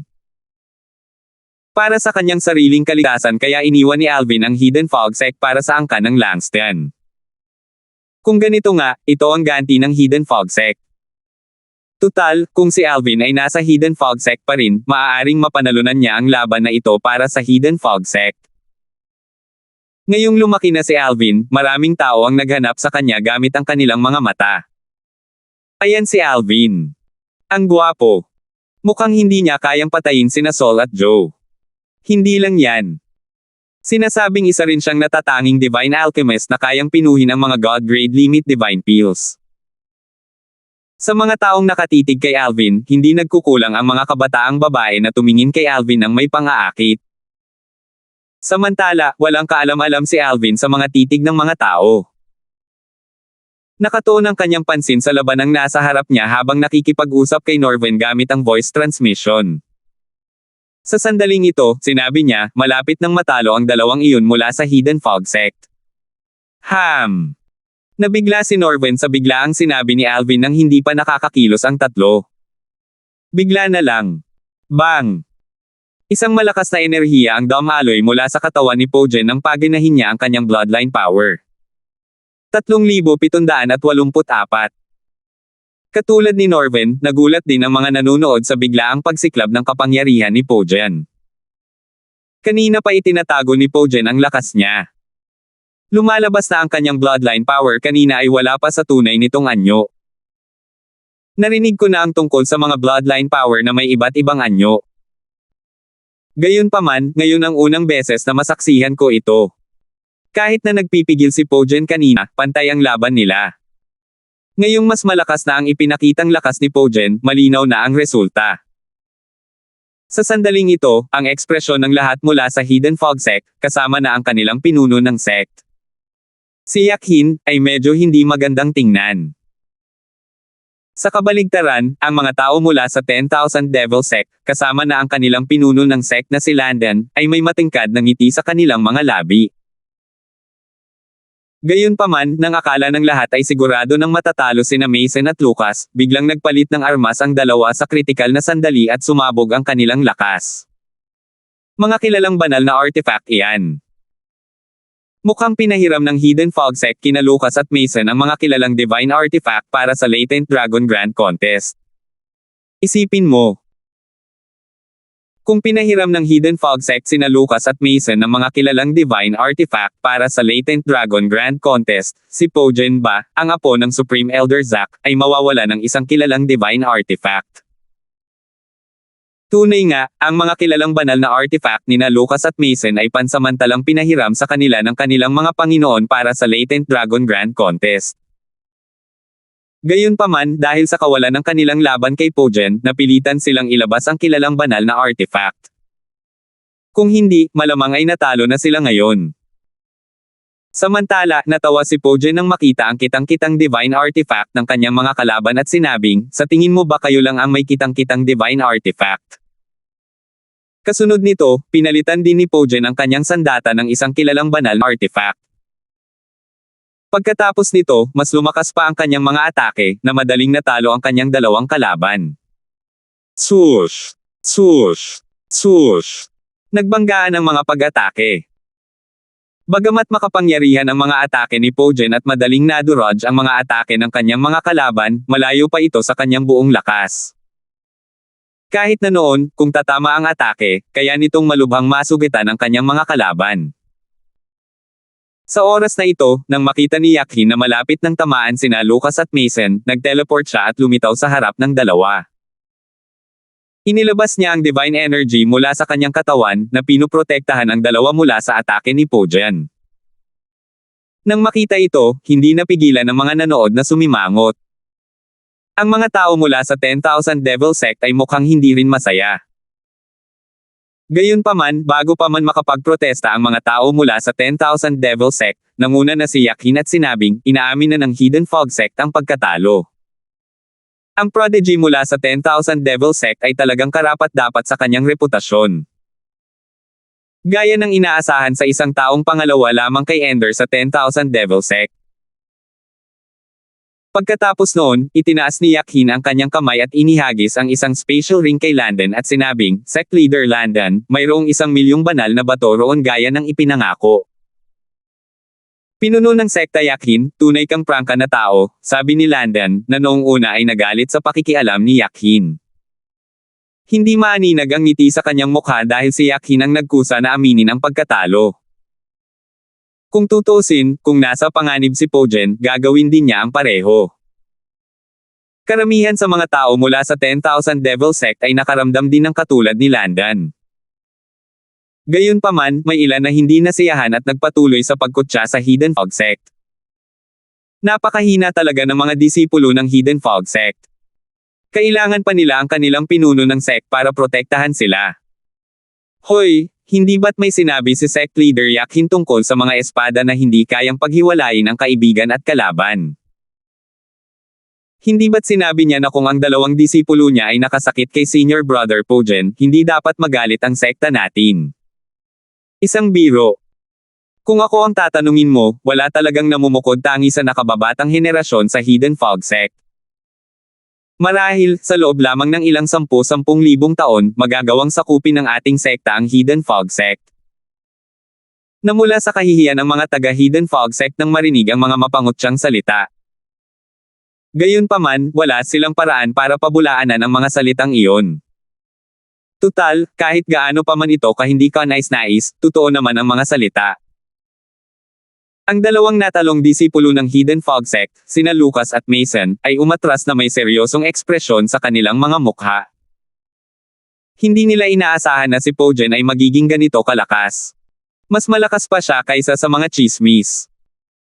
Sa katunayan, ang kanyang lakas ay maihahambing sa lakas ni Ender na nababalita. Nangangahulugan ito na si Ender ay mas malakas pa kaysa sa mga chismis. Kasunod nito, isa-isang lumipat ang tingin ng mga tao kay Alvin. Karamihan sa kanila ay nadama na kung si Alvin ay nasa Hidden Fog Sect pa rin, maaaring nagawa niyang makuha ang tagumpay para sa Hidden Fog Sect. Sa oras na ito, isang nasaksi, na gustong manggulo, ang biglang sumigaw, Pojen. Kung si Alvin ay nasa Hidden Fog Sect pa rin, sa tingin mo ba ay matatalo mo siya? Karaniwan lamang ang hitsura ng lalaki, ngunit ang kanyang mga mata ay nagniningning sa kumpiyansa, at siya ay nakasuot ng mag-agarang damit na brocade. Siya, kasama ang ilang daang tao, ay nakatayo sa likuran ng isang marangel na lalaking nasa katanghaliang gulang. Sa pagkakataong ito, tumingin si Landon at sinabi sa maharlikang lalaking nasa katanghaliang gulang, na nakatayo sa harap ng binata na may maayos na pananamit, pinuno ng sektahan, hindi ko inaasahan na magkikita tayo rito. Ang huling beses na nagkita tayo ay 300 taon na ang nakalilipas. Pinuno ng sekta na si Landon, sabi ng maharlikang lalaking nasa katanghaliang gulang habang tumatango at nakangiti, tama ka. 300 taon na tayong hindi nagkikita. Sa palagay ko ang huling beses na nagkita tayo ay noong mga pagsusulit sa pagpasok ng Flying Dragon Sect. Hindi na hinintay ang tugon ni Landon, lumingon ang maharlikang lalaking nasa katanghaliang gulang at sinabi sa binata na nakabihis ng maayos, TJ, bilasan mo at batiin mo ang sect leader na si Landon. Ang binata na nakabihis ng maayos, na nagsalita kanina, ay humakbang paarap at nagsabi, pagbati, pinuno ng sekta na si Landon. Ako si TJ. Marami na akong naririnig tungkol sa iyo, TJ, nakangiting sabi ni Landon, nabalitaan kong ikaw ang pinakamalakas na pangunahing disipulo sa Eastern Oriental Sect. Simula nang maging isang advanced King of Gods ka, wala nang gaanong simpleng Lords of God sa Eastern Oriental Sect na kapantay mo. TJ, kung pupunta ka para sumali sa entrance examination at sa Latent Dragon Grand Contest, sigurado akong mapapasailalim ka sa top 3. Hindi man lang naging maramaw si Landon sa pagpuri sa kanya. Sa mga salita ni Landon, nalaman ng lahat ang pagkakakilanlan ng binata na may maayos na pananamit na nagtangkang manggulo kanina. Siya ay walang iba kundi si TJ, ang batang Panginoon ng Eastern Oriental Sect. Ang Eastern Oriental Sect ay isang sekta na may ranggong Panginoon na mas malakas kaysa sa ang Hidden Fog Sect, ang 10,000 Devil Sect, ang Langston Clan, at ang Meyer Clan. Maraming mga intermediate Lords of God sa kanilang sekta. Bukod doon, mayroon silang mas makapangyarihang Lords of God sa Eastern Oriental faction sa Flying Dragon Sect. Dahil dito, ang Eastern Oriental Sect ay may malaking impluensya sa Flying Dragon Sect. Ang Hidden Fog Sect, ang 10,000 Devil Sect, ang Langston Clan, at ang Meyer Clan ay hindi maihahambing dito. Ang sektong Silangang Oriental matagal nang narinig ni Alvin ang tungkol sa sektong Silangang Oriental. Alam niyang matatagpuan ito sa kabilang panig ng sektong lumilipad na dragon, malayo sa angkan ng Langston, sa sektong Hidden Fog, sa sektong 10,000 Devils, at sa angkan ng Meyer. Alam din niya na ang pinuno ng sektong Silangang Oriental ay si Cassius, isang intermediate na Panginoon ng mga Diyos. Kaya pala si Cassius, naisip ni Alvin sa sarili habang nakatingin sa marangel na lalaking nasa katanghaliang gulang. Bagamat karaniwan ang hitsura at pangangatawan ni Cassius, mayroon siyang marangel na anyo. Ito ay isang bagay na makakamit lamang ng isang tao pagkatapos ng mahabang panahon na nasa mataas na posisyon.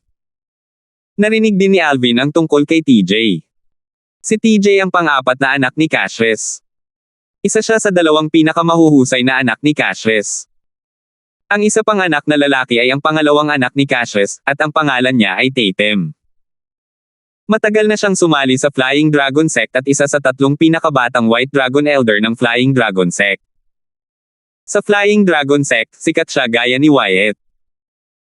Sa oras na ito, sunod-sunod na binati ng mga pinuno ng angkan ng Langston, ng angkan ng Meyer, at ng Hidden Fog Sect ang Cassius. Maraming pinuno ng mga puwersang may ranggong hari ang humakbang paarap at mapagpakumbabang bumati rin kay Cassius. Hindi nila maiwasang matuwa ng tumango si Cassius bilang tugon sa kanilang pagbati. Napakalaki ng agwat kahit sa mga puwersang may ranggong Panginoon, buntong hininga ni Alvin habang pinapanood ang eksena sa harap niya. Malinaw na ang Langston Clan, ang Hidden Fog Sect, ang 10,000 Devil Sect, at ang Meyer Clan ay mas mababa kaysa sa Eastern Oriental Sect na isa ring puwersang may ranggong Panginoon. Bukod dito, sa Eastern Ridge Mansion, may iba pang puwersang may ranggong Panginoon na mas malakas pa kaysa sa Eastern Oriental Sect. Sa mga puwersang may ranggong Panginoon, walang kakulangan sa mga advanced na Lord of Gods. Ang mga puwersang may ranggong Panginoon na tulad nito ay hindi na kailangang humingi ng pabor sa mga puwersang may ranggong Emperador tulad ng Flying Dragon Sect. Tutal, ang Flying Dragon Sect ay kasalukuyang walang Emperor of Gods kahit na ito ay isang puwersang may ranggong Emperador. Isa lamang ilang puwersang may ranggong Emperador dahil ang kanilang mga tagapagtatag ay Emperor of Gods. Sa usapin ng lakas, katumbas lamang sila ng mga nangungunang puwersang may ranggong Panginoon. Kung tungkol naman sa Eastern Oriental Sect, bahagyang mas mahina lang sila kaysa sa Flying Sekta ng Dragon. Kahit noon, hindi na nila kailangang magpakumbaba sa harap ng Flying Dragon Sect. Sa katunayan, mayroong ilang puwersang may ranggong Panginoon tulad ng Eastern Oriental Sect sa paligid ng Flying Dragon Sect. Matapos batiin ng lahat ng pinunong naruroon si Cassius, muling sinabi ni TJ. Pojen, hindi mo pa nasasagot ang tanong ko. Agad na napunta ang mga mata ng lahat kay Pojen. Kung iba iyon, maaaring hindi na pinansin ni Pojen ang tanong. Sa kasamaang palad, si TJ ang young master ng Eastern Oriental Sect, na hindi naman gaanong mahina kaysa sa Flying Dragon Sect. Bagamat naiirite siya, hindi niya ito ipinahalata. Ngumiti siya kay TJ bago niya hindi sinasadyang lumingon kay Alvin. Salamat po at sinamahan ninyo ako, ingat lagi mga master.